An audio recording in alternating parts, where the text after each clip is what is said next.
If the gospel is all about money, if the gospel is all about prosperity, if that is what the gospel is all about, God must have been a very wicked God. Do you believe in national blessing? How does God bless a nation? Money was never the problem before Jesus came. Before Jesus came, people had none. Before Jesus came, people had affluence. So how will you now send your only begotten son to go and die for what the people never learned? Do the people deserve their leader? That's also another two-edged sword. Hello, everyone, and welcome to another episode of Ask Pastor D. My name is Chinonso Checkers. Here on Ask Pastor D, this is a space where we come and sit and get clarity on issues pertaining to life and the society in general. In this particular episode, we're digging deep into the theme faith and nation building. What has faith got to do with nation and nation's development? In this series, Pastor D took us on a very thought-provoking topic, and that is what we're going to be delving in and asking those questions that we know or we think that you had in mind. So sit back, relax, and join us on this journey. And now over to you, Pastor D. It has always been a difficult assignment to try to make a case for faith and religion. And the reason is not far-fetched. When it comes to faith, the issues of faith exist at levels that are beyond intellectual reasoning or cognition. And so it is always very hard. Therefore, I'm not here today to make a case for faith or religion, but I want to speak to the issue of the faith and nation development. Just a mere search on internet will show you or tell you that faith has become anti-development. That is as if the more religious a people get, the poorer they become. Is this really so? Are there facts and figures or statistics or even history to support this position? What is our immediate and our past history of humanity telling us about the connection between faith, nation building, wealth creation, and the overall general human capital development? These and many other things are the things we're going to be dealing with in this conversation. And I can assure you it's going to be worth your time that you spend with us on this episode. All right, a very warm welcome to all of you again. Thank you so much for joining us. And thank you for having me on your show, Pastor D. You are always welcome. Yeah, like I always say, this is your show. It is always an honor to do this.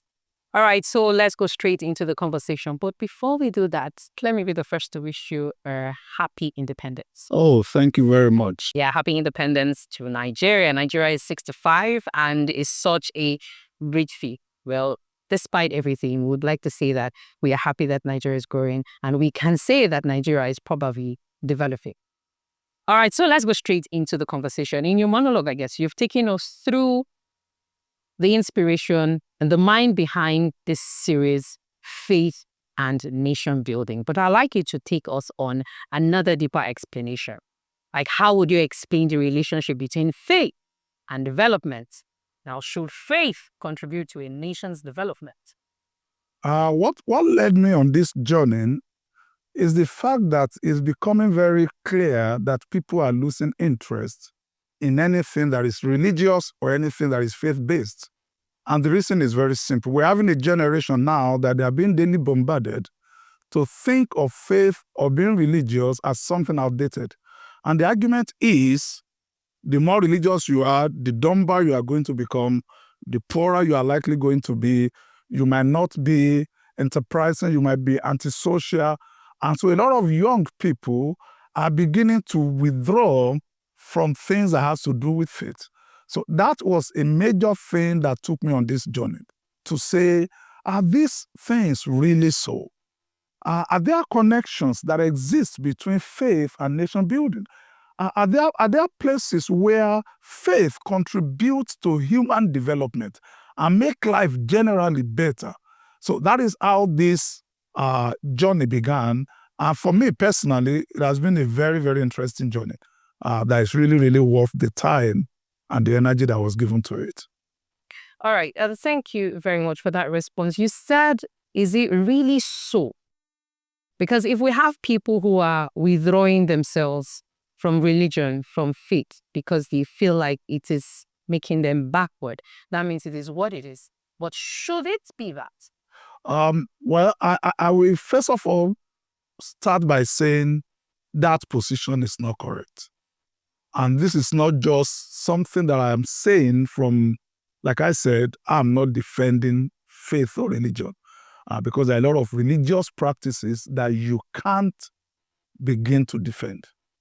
But when you look to our immediate history and you look to the long-term history of humanity and you begin to examine the place of faith critically, you will realize that it's not so. It's not true.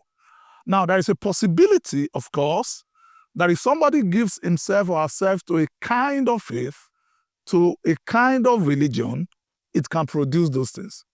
But the authentic faith, I'm speaking from the perspective of a Christian now, the authentic faith, what I call the authentic gospel, is all about human development. It's all about nation building.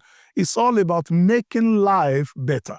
So there can be instances, of course, you know that one of the issues with religion is the tendency or the proclivity for it to be abused, to create extremism or fanaticism. So we cannot rule those things out. But when we stay with the main issue, the core, the intention, the mind behind faith, it is all about improving human life over and over again.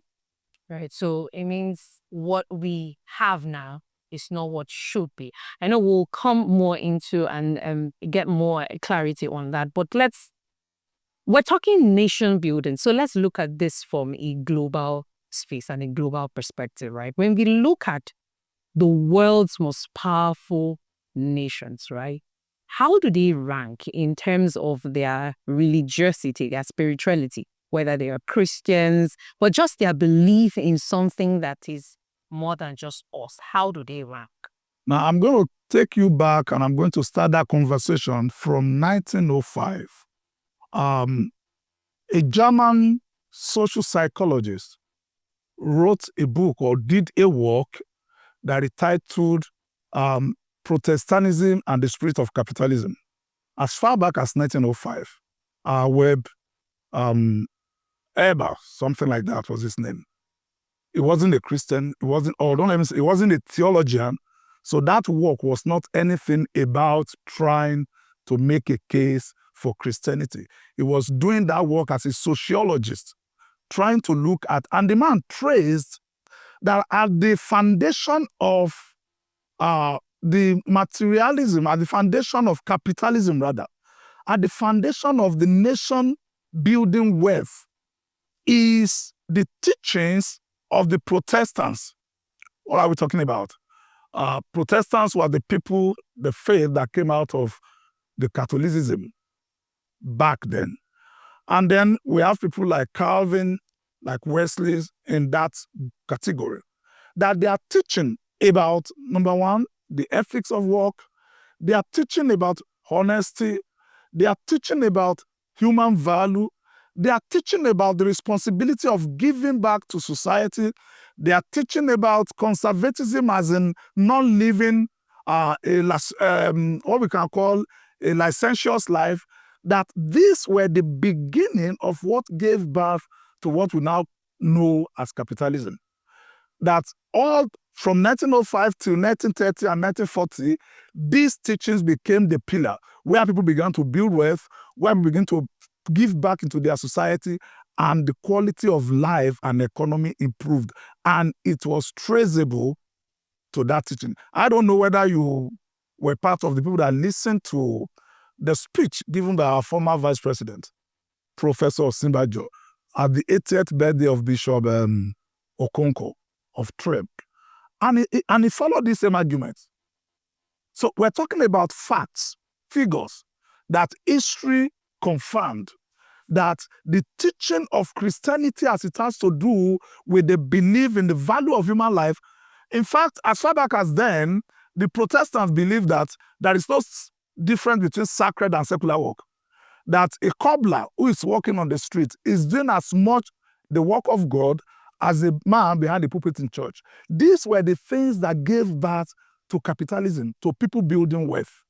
And that is the beginning of this. Now, as of today, If you go and search the nations that are considered religious nations, and you look at their economic development, for instance, many people don't know, for instance, as of today, United States of America has the largest population of Christians in the world.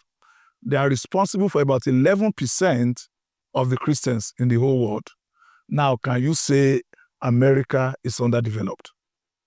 Saudi Arabia is one of the most religious nations. In fact, as far as they're concerned, their own religion is not even just left to being a way of life, it is a state issue. You know what their GDP is? One of the richest in in the world. UAE, Iran. So we can, there is no, as of today, you can search, there is no direct connection anywhere that has been proven scientifically or socially that says anywhere you see poverty or underdevelopment is because of their faith. There is no direct correlation. But of course, because it sounds good, and it is many times when people are having issues or having problems, we always look for where to put the blame. So faith, religion, church becomes the place for us to easily put the blame of things that are not working in our society, not working in our lives. We look for somewhere to blame. And before you know it, this idea have gathered followership that has now become a major move. But we must put the record straight from history, from facts, from statistics. Faith or religion has never been the reason why people are backward. Now, you've said something about people blaming the church for lack of development. And that's bringing me to my next question, because I was going to ask you if you think that the church, now we're focusing on the church, or the church is to blame for the lack of development. Because if you said that it was the move of the Protestants that led to capitalism as we have it there, and we don't see it as it is now, and we have people blaming the church, have we missed something along the way? Because it means that people should actually blame the church because we are not seeing development as we did back then, as history is telling us back then, and what we are expecting to see right now. So shouldn't the church really be blamed? Well, I think I want to agree with you to an extent, because I am a major stakeholder when we say the church. I'm a pastor and I preach. But here is the issue. The wrong use of a thing does not remove the right use of that thing. For instance, this is the way I always explain it. Counterfeit exists because there is original. Yeah. You cannot counterfeit what does not exist. So there are two ways to look at this issue you've raised. One of the things I did in my course of research for this faith and nation building was to go back and look at what I consider as the core of the teachings and the preachings of the church as of the time that Eber was referring to. For your information, for saying it, that work was done in 1905. As recent as 1989, the Sociology Association, Global Sociological Association in the world, voted that work as number 4 among the most useful sociological work of 20th century. So that means we're not talking about a nobody. As recent as 1989, that work was considered to be number 4. So I went back to the time that Weber spoke of, and I dug into what was the content, what was the main, what we can call the mainstream of the teaching of the church at that time. And I tried to compare it to what we have today, and it's very clear that something is missing. And it's very clear to see that, the problem we are having today is not church, it's what we have made of it. In their days, that era, the focus of their teaching was not about materialism. The church, the gospel, was never presented as a means for people to get. It was all from a position of contribution to life and to society. The core of their message was about honesty, about integrity. You'll be surprised to find out that what they call standards in measurement in marketplaces were pioneered from the church, from that scripture that says that God abhors dishonest skills. That was where it came from. That was when standardization came. That if we're bringing something to the market, all of them must answer to same standard. It's from church. So their main thrust was honesty. Their main thrust was self-denial. Their main thrust was sacrifice, was leadership.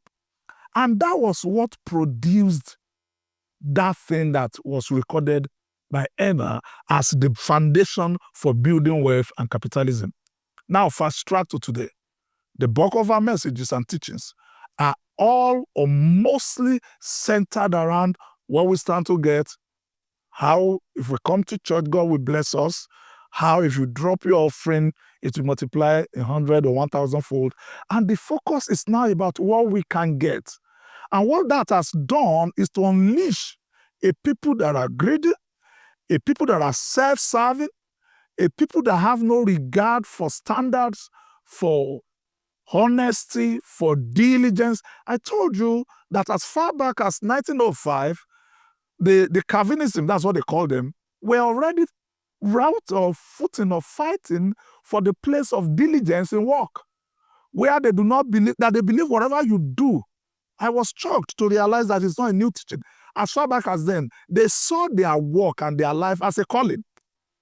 That whatever you do is what God has called you to do. So you can imagine the amount of energy and diligence that went into work in those days. But what do we have today? People are being taught to 7 steps to prosperity, 3 steps to breakthrough. The place of hard work, of diligence, of honesty are being overlooked. And that is what is producing what we are having. All of these things are generally leading to an unproductive. So we have a people who believe that if you are spiritual, so we're going to get to the conversation, if you can pray, if you can fast, it's going to make up for laziness, it's going to make up for lack of competence, it's going to make up for you not developing an expertise in anything. And when you have that situation, then you are going to invite, like Bible will say, poverty as an armed man. And that's what we're having on our hands. All right, and that is okay. So that I don't lose my train of thoughts with you. Do you believe in national blessing? That there is a blessing on a group of people or an individual? Because we're talking about productivity now, and we cannot take off individualism from this. That's a very interesting angle to the conversation. This is where I put the question. I rephrase that question. How does God bless a nation, a people? Or does God have a nation in mind when it comes to blessing? And I'm going to quickly reverse what I was saying and then come back here. What we have today mostly in our churches and religious setting is the interpretation of the blessing of God only in the sense of individuals. You hear people pray, you hear people say it. It doesn't matter what is happening in the nation. Let God just answer my prayer. Let God just bless me, irrespective of what is happening. And when I hear people pray like that, I just laugh. It betrays their lack of understanding. To know that there is a quality of life you cannot have in a dysfunctional system. You can't. If the system is not functional, there is a level of wealth and prosperity that you cannot even enjoy. Now, let's come back to what we're looking at. Does God have a plan when it comes to a people or a nation? Yeah. When it comes to blessing? And where to start that conversation is to go back to Genesis chapter 12 and look at a man, the first man that God called out and gave a promise of a blessing to. That's Abraham. And in that conversation, God told him, I'm going to bless you if you leave your father's house. I'm going to make your name great. I'm going to bless whatever you do. The last line of that conversation was that in you, the nations of the earth will be blessed. Straight away, from the very beginning, the prosperity of a nation, the blessing of a nation is of utmost concern to God. So God blesses people individually, having in mind the blessing and the prosperity of a nation and of a people. So the answer is a capital yes. There is something called national blessing, a people blessing from God that God has for a people. But the question I always ask is, how does God bless a nation? All right. So in our time now, does that still apply that the blessing of a nation is probably hinged on a particular person? Not a person now, a people, a kind of a people. And I'm going to take you on a little journey to explain that. How does God bless a nation? That's always been one of the questions that trouble my mind. Is it in natural resources? Is it in weather or climate? Can a people be blessed just because their soil is fertile and they are situated or located in the part of the world where the weather is favorable and all that? Is that the blessing? Every research and study have proven and have shown that the prosperity of a people does not rely or depend only on the availability of natural resources. In fact, the reverse has been the case in most cases. There's a term that is psychologists use for it. I cannot remember that now. That's as if the more blessed the people are in terms of natural resources, the more the likelihood of their underdevelopment and poverty. The more of resources they have. Because the same question, how does God bless a nation? The blessing of God in a nation is always through the people. That's what he told Abraham. It is in you that the nations of the earth will be blessed. So the blessing, how rich, how prosperous a nation is going to be is a function of the quality and the kind of people that are in that nation, irrespective of the natural resources that they have. Now, look at it this way. Let's go in the line of productivity. We're taught long ago, I'm sure they're still teaching it now in economics, factors of production. And they told us basically there are four. Land, capital, what again? Land, labor, capital, and entrepreneurship. Land, labor, capital, entrepreneurship. If you look at those four factors of production closely, you will realize that three of them, apart from land, capital, labor, entrepreneurship, the three of them are products of human capital. Yeah. So that means a factor of productivity or production, human contribution is 3/4, 75%. And that makes the explanation easier. So if people can have the 25%, which is land, natural resources, water, good weather, if the remaining 75% is bad, they will still be poor. A people may not have, Switzerland is an example. They do not have any known major natural resource. Not at all. But they are among the 10 most developed, prosperous nations on earth. What do they have? The people. The people. DRC Congo is sitting on a wealth that the whole world is trying to understand. There is no known mineral today in the world that you don't have in DRC Congo. Look at the place. Look at the level of lack and poverty. Come home to Nigeria here. We sit on gold mine. Everywhere, everything. From oil to gas to bitumen to mineral resources to gold. Just go down there and Niger State, Kogi State, all manner of minerals. Look at where we are on the ladder of prosperity. So the question is, how does God bless a people? How does God bless a nation? God blesses a nation through the people, the quality of people, the kind of people that are in that nation. That's what will determine the level of prosperity that the nation will have. And do you know what? That is where faith comes in. Because the primary focus of faith and religion is to develop the people. So the right gospel. The right gospel, the authentic gospel, not just will. History has proven that it has done it. The civilization that we enjoy today, globally, I can tell you that for free, globally, came on the wings of the gospel. As of today. Because it is in the light of the gospel that science thrives. Today now, people think science and faith are contradictory. It is not true. The earliest scientific discoveries were done by believers. In fact, it surprises you to know that modern education, advanced education, started from monastery. That university came from monastery, from what we call seminaries today. So the foundation of education was church, was faith. The foundation of health was church, the faith. The foundation of science was church, the faith. So the faith, the gospel, is all about human capital development. And productivity is 75% a function of accurate humans.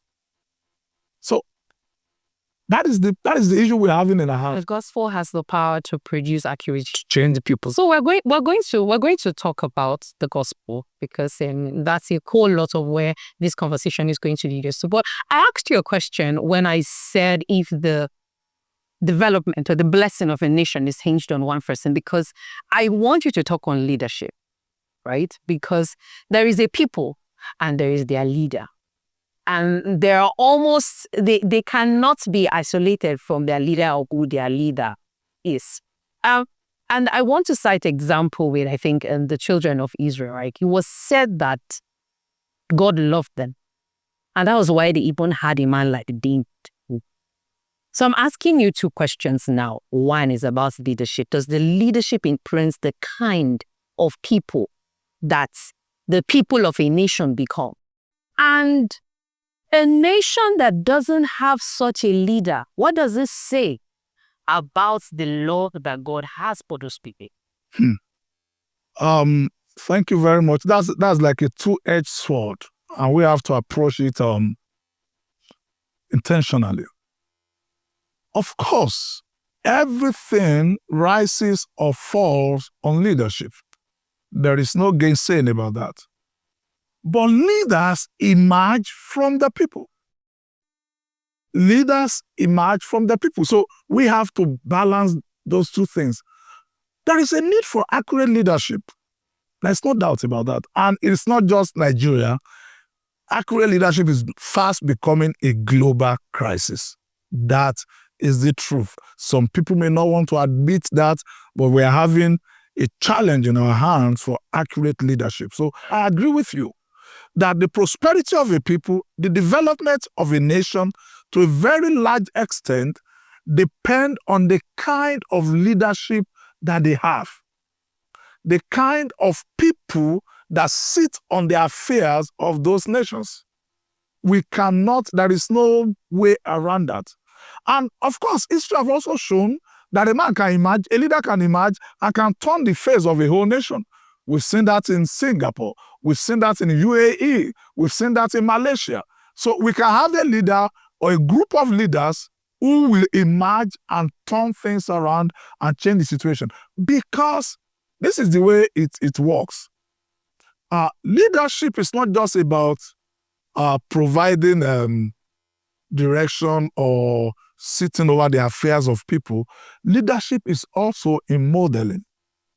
When the people see that their leaders, for instance, using our own home experience, when the people observe, think, or believe that their leaders are not given to rule of law, for instance, they are not given to probity, it becomes very difficult for the people to be law-abiding.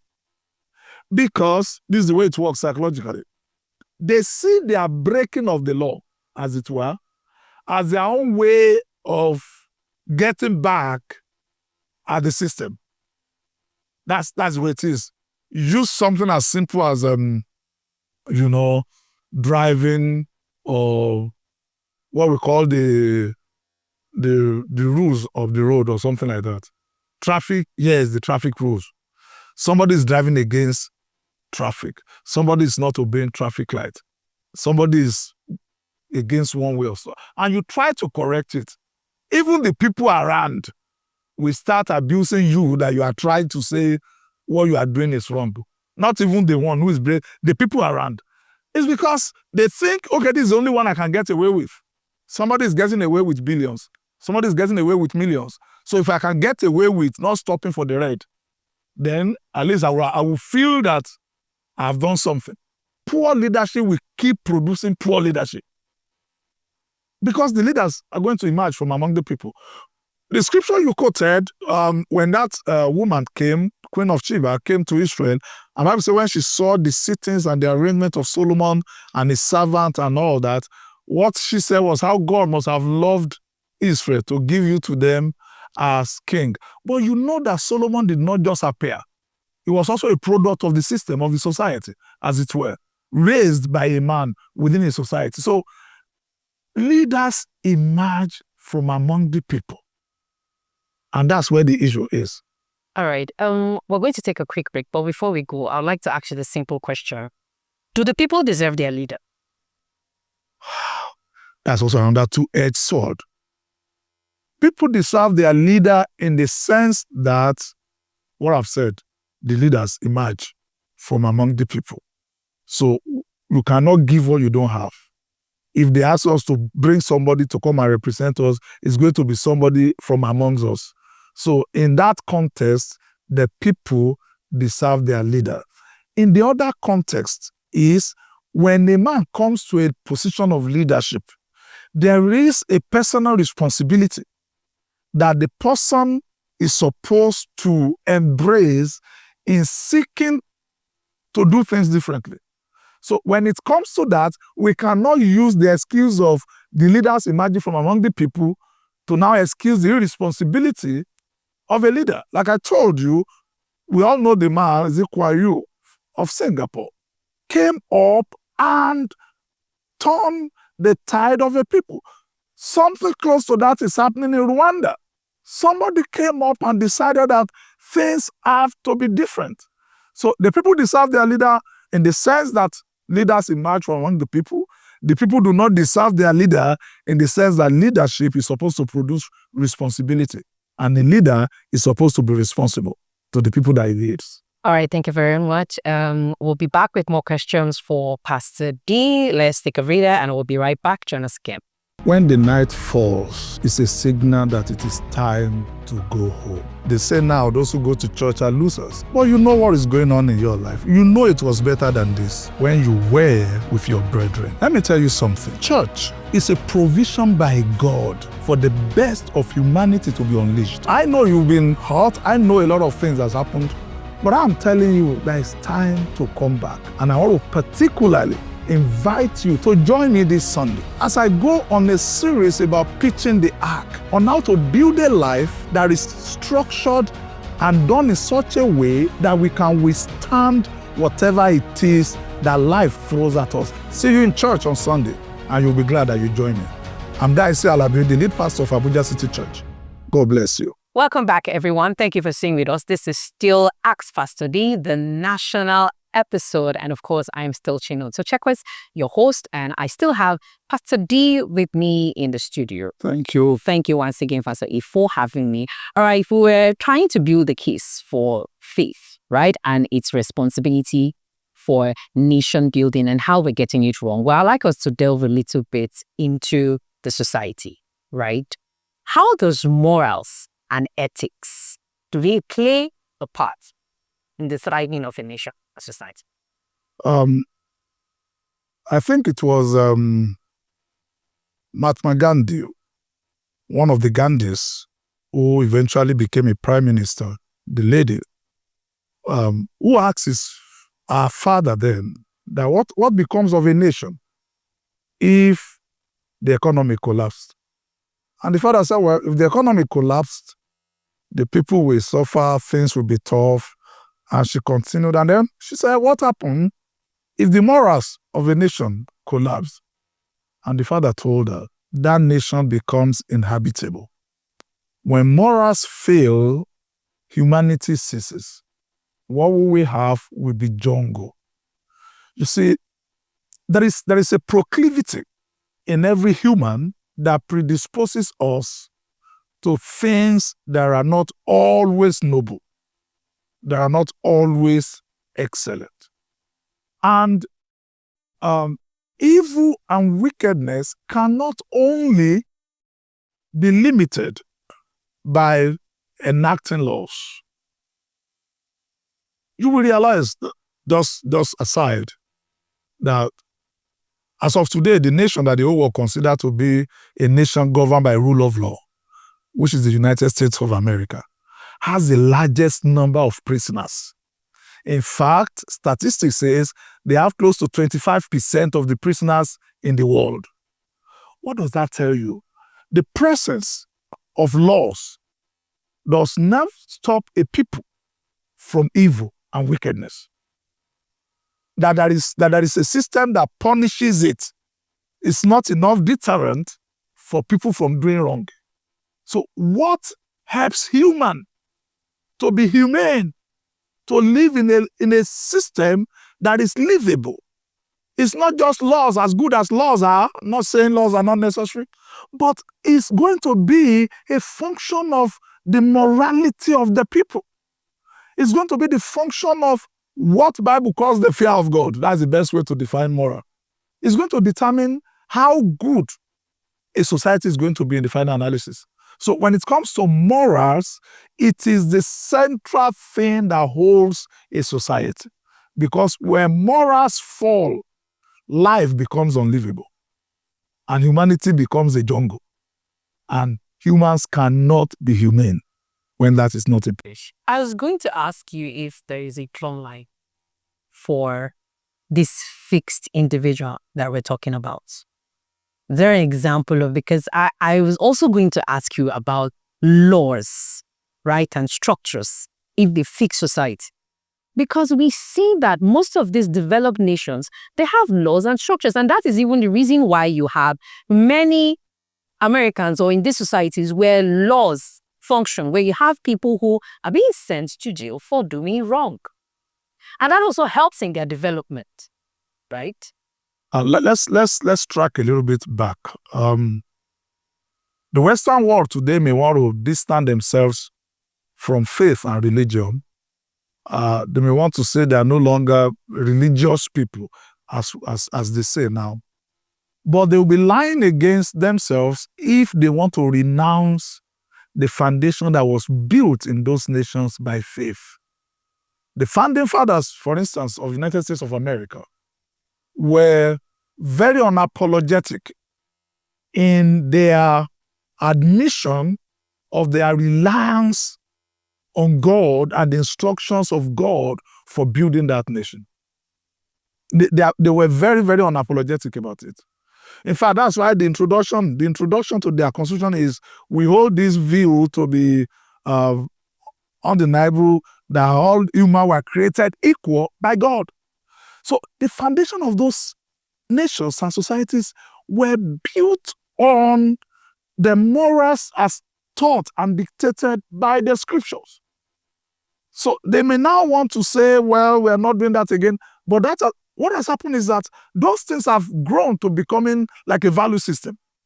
That is the way you now behave or do things, even though you claim not to believe in the Bible or in the scriptures. There are things that have become part of that society that were drawn and they were taught right from the scriptures. So that is about that. The second thing was about law. What?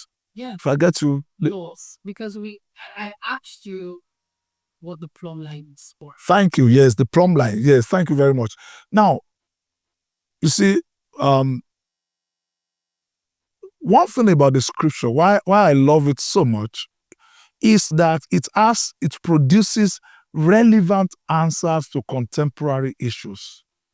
We live in a time now where people believe that there is no standard or there is no absolute truth. That truth is what you make of it. Right or wrong depends on your preference, depends on how you see it. Now, if we push that argument, it's going to produce a society that is chaotic. It's going to lead to anarchy, like Bible will say in the days of Judges, when there was no king in Israel and everybody was doing that which was right in his own eyes. There is a standard. Because if there is no standard, there is no basis to measure actions. There is no basis to measure behaviors. So the argument that there is no absolute truth is not correct. I cannot say my truth is my truth and your truth is your truth. Then there's going to be conflict of truth. There must be a place where the truth now, my truth and your truth, has to be judged, has to be measured. And I hold that to be extremely true, that standard, that plumb line for me. And that's what I believe should be for society, is what is known as the fear of God. The fear of God must be what draws the line for us. If we don't have that, people will go astray.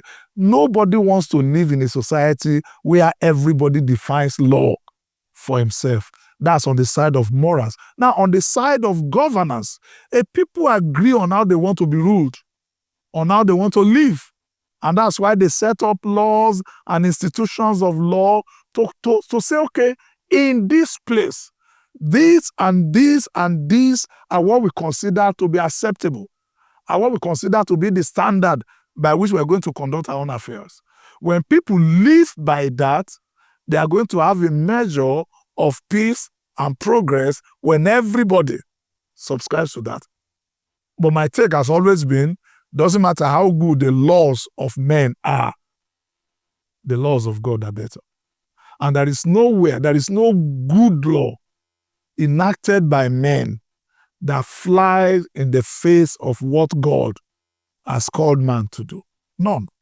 When people have that argument, I just ask them to point it out.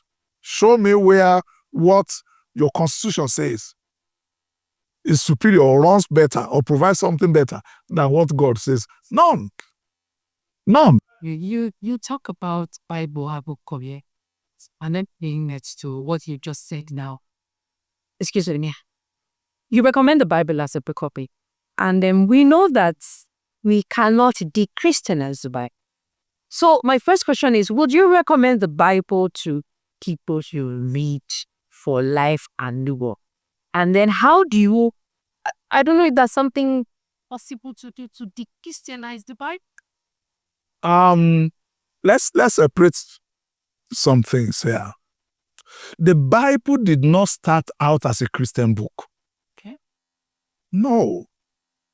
The Bible started out originally by a people who were diligent enough to compile, to keep, and to transmit the instructions they believe were given to them by God.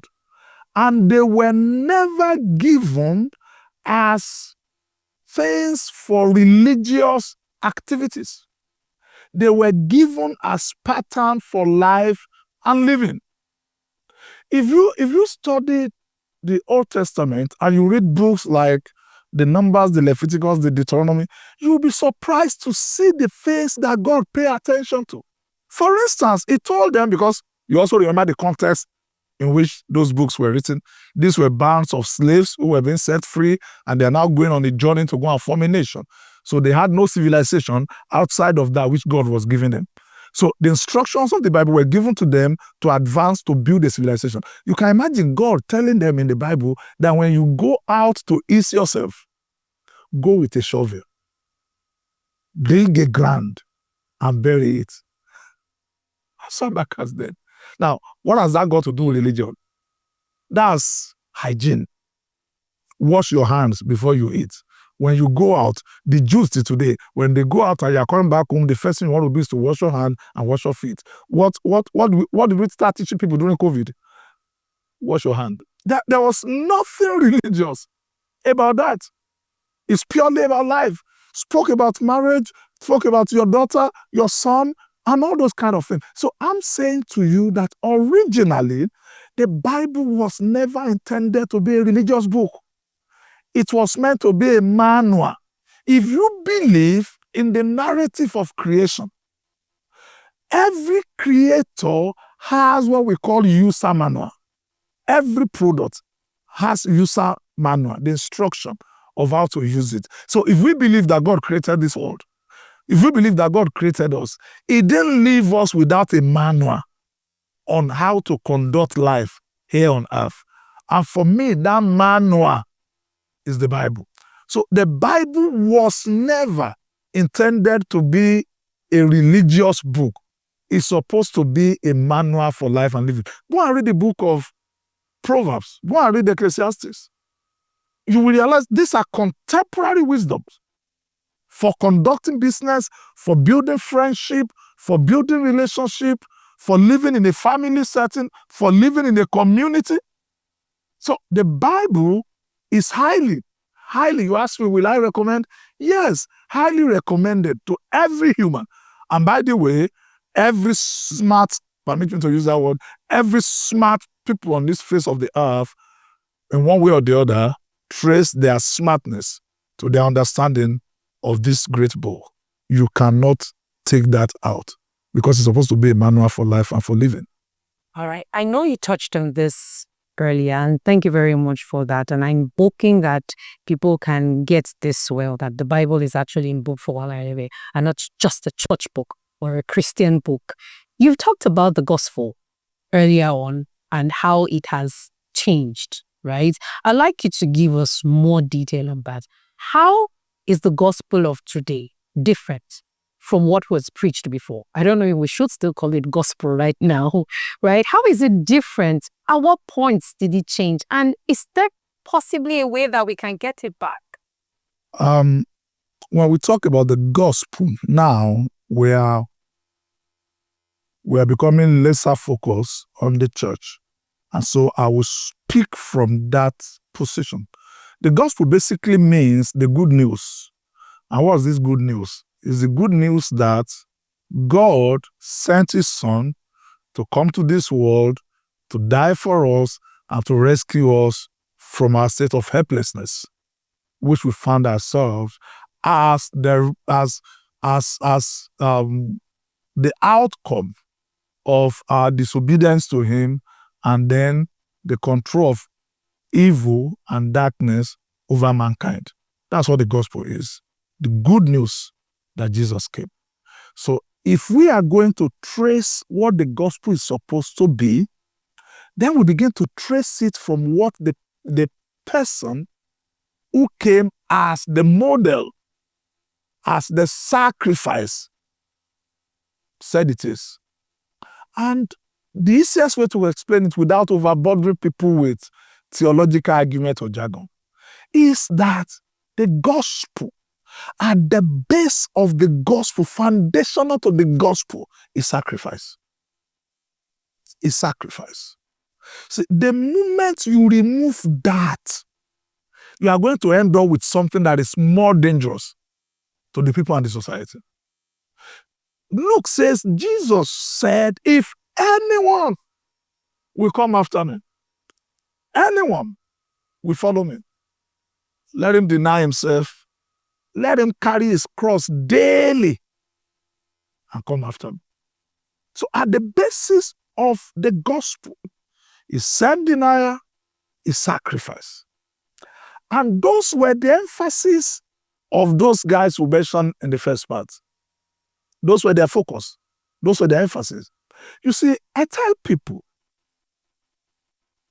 if the gospel is all about money, for instance, if the gospel is all about prosperity, and when people talk about prosperity today, of course, you know what they're talking about: material, mesmerism, and acquisition, the cars, the houses, and all those kind of things.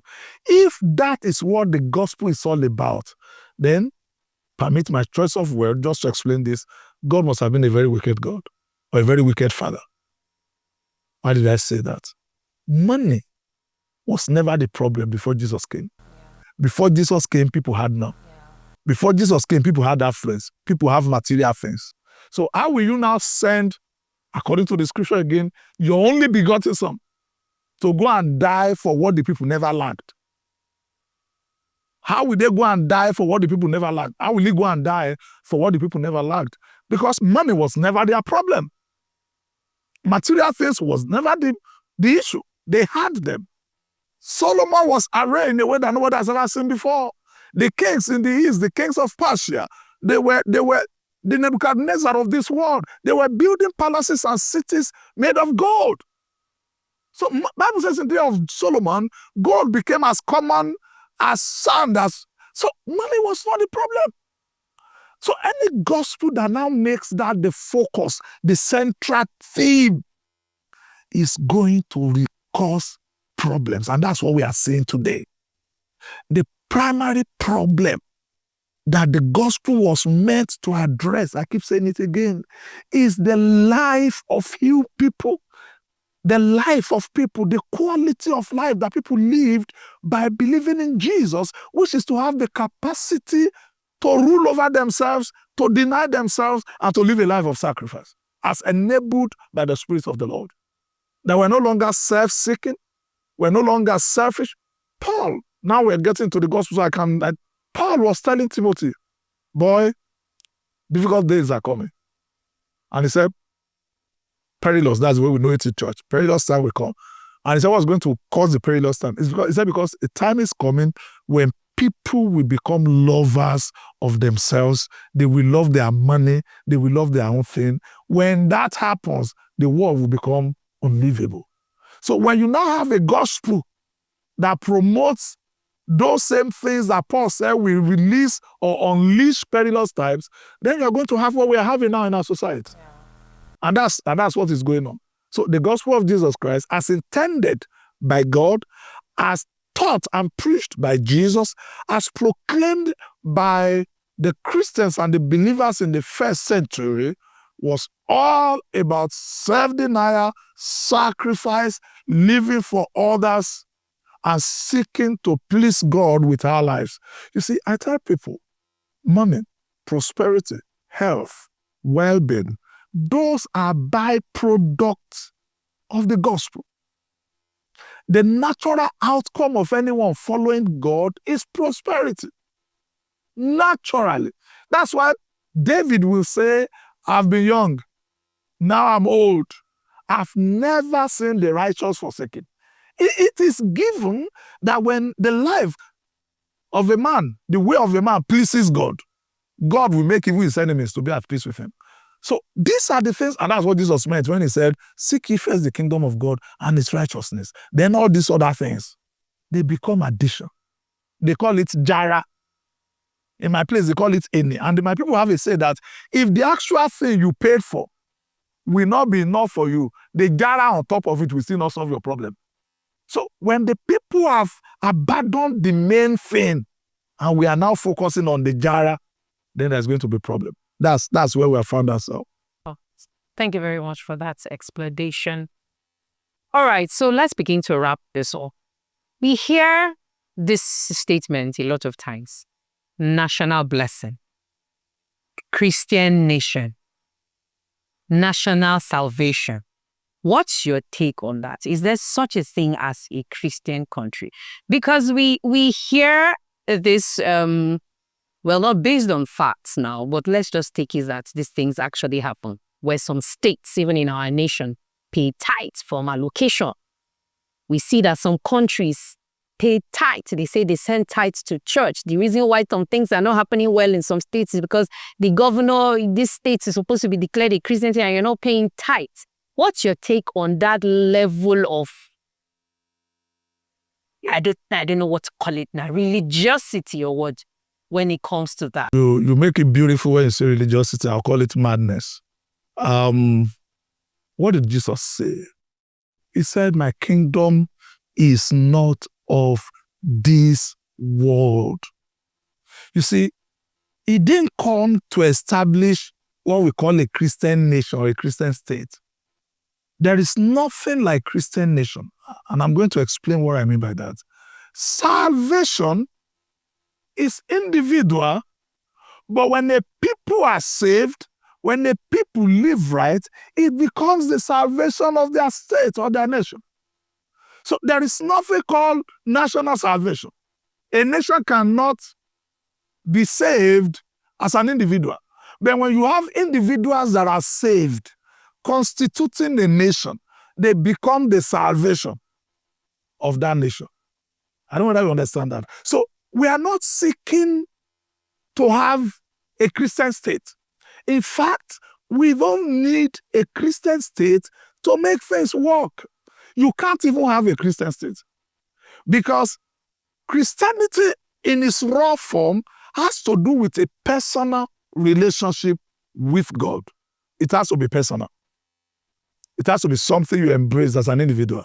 You cannot command it on people. One of the things that led to the problem in the history of the church was when an emperor came and decided to make Christianity a state faith, and people were coerced or forced into becoming a Christian. Instead of making the church stronger, we all know the outcome of that, it weakens the church because people now come and confess to be Christians without believing in Christ. So they carry their idols, they carry their practices, and they brought it to church. It weakens the church. Anytime you seek to nationalize the faith, you weaken the faith because that's not the intention of the faith. The intention of the faith, which I will brush on before we go, is to improve to develop the human capacity by building people. So a nation is saved, a country is saved when you have saved people, in quotes, who are living by the standards given, dictated by the gospel. Because if the gospel is preached in its authentic form, the outcome of it is accurate humans. People who live life as God intended for life to be lived. That's why if you go to Ephesians, Paul said the whole essence of the church through what we know now as fivefold ministry is to equip the people, is to build the people, is to mature the people, is to develop in today's language human capital. When you have that human capital working accurately, then the nation is saved. So the salvation of a nation is in our people.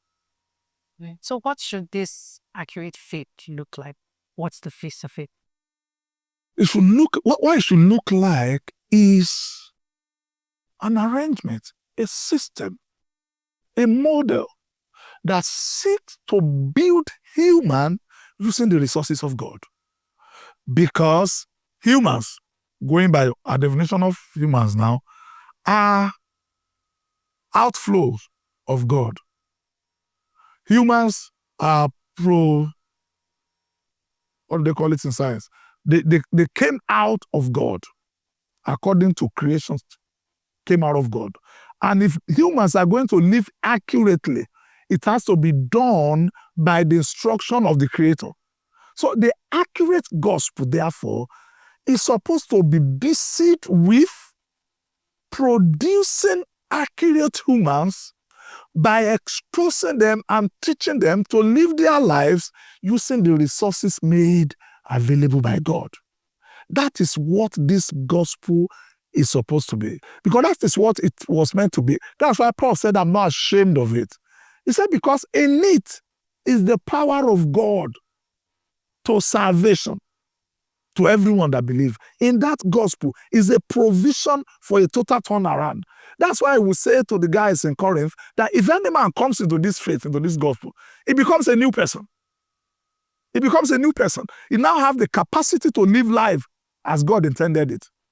He can now use the resources of God to develop. That's why I tell people, it's an abnormality to say a Christian is dull or a Christian is unintelligent. That's like an oxymoron, if that figure of speech. It's like saying white is black. Because if you are truly a Christian, what the Bible says is that you have the mind of Christ. The greatest mind in the history of humanity. So if you have that mind, how then can you be stupid? How then can you be gullible? How then can you be dull? So the accurate gospel is meant to produce accurate humans, developed capacity to live life as God intended. And when we do that in our churches, when we do that in our conferences, when we do that in our congresses, we're going to release upon the face of the earth and in our nation a brand of people, a kind of people that can now bring about the salvation of the nation. So when we are doing national prayer, national fasting, national this, national that, those are not the things that we do the work. What we do the work is the kind of people that we are producing. Yeah. All right, thank you very much. And one of my final questions, this blame that the nations and the people are blaming the church. Do you think it is an outcry for the church to save the world, or that the church can save them? I think the blame is not misplaced, because in the church, we do a lot of things that we should be blamed for, like I've said. Because when the gospel is corrupted, what you produce is calamity. Because you need to understand that one of the reasons why faith is very susceptible to abuse is because it is a belief in a supreme being who can influence things on your behalf. So people of faith, that's the truth, are susceptible to manipulation because they are seeking a power that is outside of themselves. They are seeking answers that are outside of themselves. So anyone who can give a promise or a claim of having a better relationship or a closer relationship or having the ears of that supreme being, they are going to listen to him because of what they are seeking for. So the blame is not misplaced, because instead of using the gospel to advance life and to increase the quality and to build human capital, we have used it to impoverish people. We have used it to break families. You'll be surprised to know how many homes have been broken by inaccurate gospel. We have used it to make. You see, people who are very smart, who are productive, who are intelligent. It's as if the more committed they become to a church, the less productive they become. They now go to the offices to go and be praying. They now go to the office to go and be holding fellowship. They now want to. So the blame is not misplaced. But the blame should be seen as a call, like you said, as a wake-up call. Because the reason they blame us is because the world, the people, kind of believe that there's a solution, or that is supposed to be a solution. That's why when a Christian misbehave outside, what would they say? And you call yourself a Christian. It's because they have an idea of who a Christian should be and what a Christian should do. So it's a wake-up call to us that we are supposed to be the solution. We are supposed to bring the answers, and we must embrace it as a challenge. And that's why I tell people, that's why I started the way I started. I'm not making a case, because there are things we do that cannot be defended by any objective, intelligent human. Cannot. But within that same rot, within that same mess, within that same confusion, is the answer, is the solution, if we will get it right. All right. Thank you so very much, Pastor D. It's been such a pleasure and an honor. And we'd like to have your final thoughts on faith and nation building. And of course, a word for Nigeria as Nigeria turns 65. So my final thought will be, I want to speak to this generation. It's not true that faith or religion is going to make you unproductive. It's not true. It's not true to say there is no relevance or significance or contribution that faith is going to make in national development. It's not true. And on the 65th celebration of Nigeria, I want to say, wow, congratulations. Thank God we are here. Are we where we're supposed to be? No. Are we where we were? No. Things are getting better. I believe the indicators are showing that things are getting better and we can get it better. And things can really work in this country. So let us rise up. Let us do our bit. Let's embrace every emphasis to developing accurate human capital. I tell people, when you go to a church, when you join an assembly, what is the emphasis? If the emphasis is not on maturing believers, if the emphasis is not on building capacity, if the emphasis is not on building accurate human life, then you are in the wrong place. Because that is what the gospel is supposed to produce. Thank you very much for your time. God bless you greatly. All right. Thank you very much, Pastor G. It was such an honor and such an insightful time with you. Thank you so much for your time. And of course, thank you so much for having me. You are always welcome. All right. And thank you all for sticking with us till the end. This has been the national episode of Ask Pastor D. I hope you have a very fantastic independence celebration. Happy Independence to Nigeria once again. Until we come your way again with another exciting and enlightening episode of Ask Pastor D, my name is Chinonso Chakras, and be good.